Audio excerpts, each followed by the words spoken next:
I'm still alive. More than ever. Rich, you're timeless. It's amazing. Oh, I don't know about that. No, you know, every now and then I get the chance to visit with someone, meet someone, interview someone, and I'm still giddy about it because I'm still a little kid that grew up in a small, insignificant town in South Arkansas. Never thought I'd meet celebrities. And when I meet you, I get to not only meet Rich Little, I get to meet all the people that you have introduced me to over many years of the most incredible comedy career that anyone's ever had. It's just amazing to have you here. Well, thank you very much. I'm in awe of you, too. Well, thank you. I don't know why. You should have been president.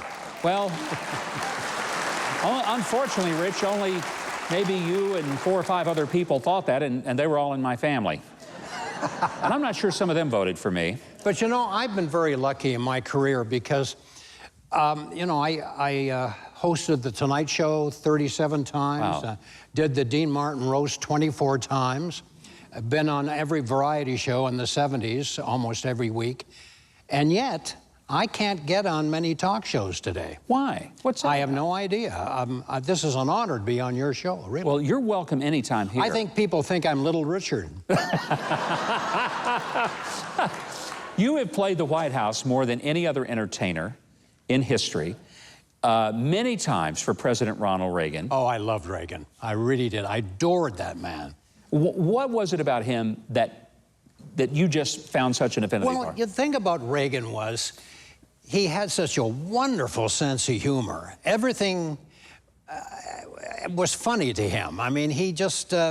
and he had that little glint in his eye, and he was just so down to earth and so much fun to be with. You know, the first time I ever met Ronald Reagan, I was invited to the White House for a luncheon.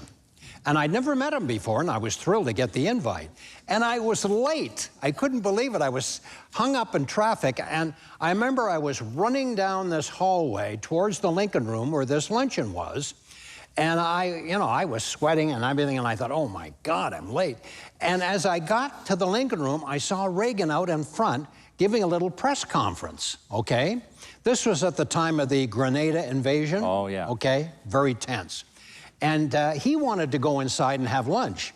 And so when he saw me coming, he stopped everything and he said, Rich, you do me better than I do, so you finish this press conference.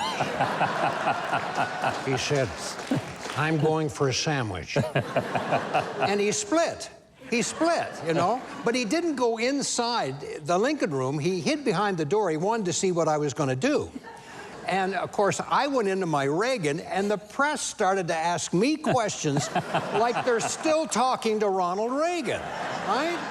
And so I'm standing there, and one of the press guys goes, Mr. President, what do you think of Grenada? I said, well, I think it's the finest song that Buddy Greco ever recorded. And then another reporter yelled out, Mr. President, will you be sending jets to Israel this year? Well, no. What the hell would they do with a bunch of football players?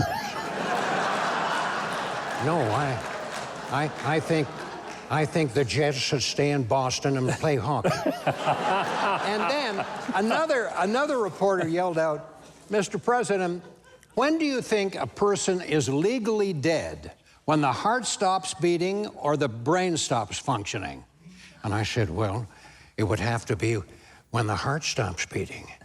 If we determined it by the brain stops functioning, we'd wipe out half the Senate. And that's still true today. Well, Ronald Reagan had a great sense of humor, but you've done and seen presidents and performed. Richard Nixon was not exactly known to be a knee-slapper kind of funny guy. No, he wasn't. He wore the same blue suit, I think, for over 30 years, and he never took the hanger out of it, you know? But you know, I did Nixon so much back in the 70s, my own parents tried to have me impeached. But he was an interesting guy, Nixon, you know. Was he fun to mimic? Oh, yeah. I mean, because he was larger than life, you know. You know, Governor, after looking at Hillary Clinton's emails, I'm starting to look pretty good.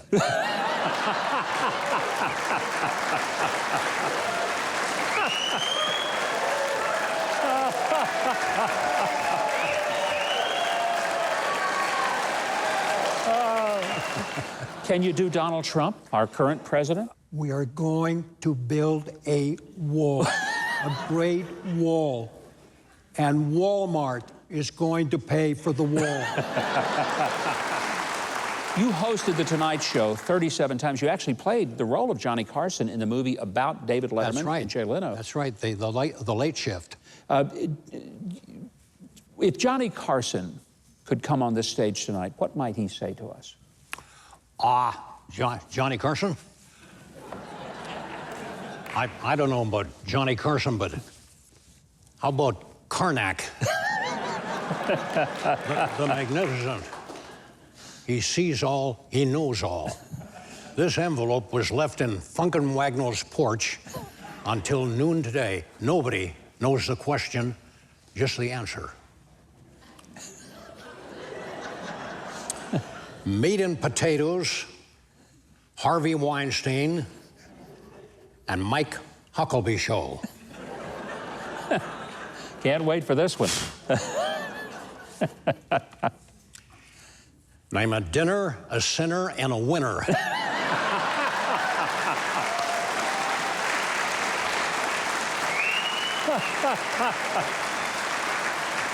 Rich, I cannot tell you what a thrill it is to have you here. I want folks to know that they can get a copy of Rich Little's book. It's called Little by Little. You can also make a date to see him at the Tropicana in Las Vegas for his nightly show that's playing in Vegas. Go to his website, richlittle.com. If you're going to be anywhere near Vegas, you see how this audience, they absolutely adore this man. Everybody in America loves him. He's still doing the Tropicana in Vegas. You better go and see him. This guy right here is the Elvis of comedy. Without the sequin jumpsuits, of course. So get his book, go see him in Vegas, and Rich, please come back.